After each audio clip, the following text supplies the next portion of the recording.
कलंदर संगमरमर के मकानों में नहीं मिलता। अजय सिंह सिपाही प्रमुख कटेरी जिला अंबेडकर नगर वो देसी घी है जो बाजारों में नहीं मिलता, नहीं मिलता। गाड़ी नंबर 7272।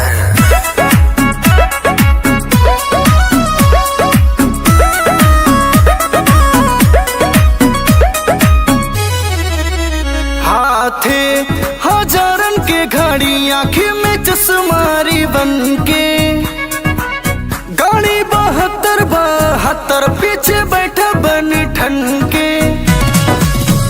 हाथे हजारन के घड़ी आँखें में चश्मारी बन के, गाड़ी स्कॉर्पियो क्लासिक पीछे बैठा बन ठन के। सूचना जारी रही छोटे मोटे माफिया साइड हट के। जहिया रंगदारी चमके, जहिया रंगदारी चमके, जहिया रंगदारी चमके, जहिया रंगदारी चमके। अंबेडकर नगर से है ना ही किसी से डरते। जहिया रंगदारी चमके, जहिया रंगदारी चमके।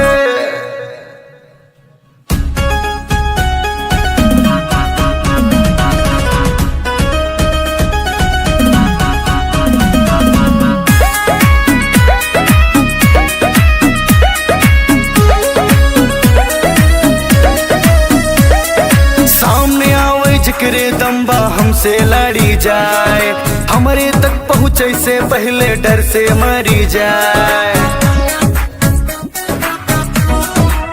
हाँ हमारे अगले बगले गोली चले धाए धाए धाए। लड़की दूर से देखे वो बोले हाय हाय हाय।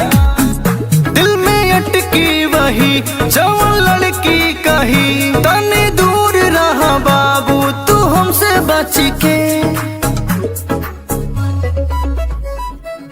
जहिया रंगदारी चमके, जहिया रंगदारी चमके, जहिया रंगदारी चमके, जहिया रंगदारी चमके, जहिया रंगदारी चमके। अंबेडकर नगर से है ना ही किसी से डरते। जहिया रंगदारी चमके, जहिया रंगदारी चमके।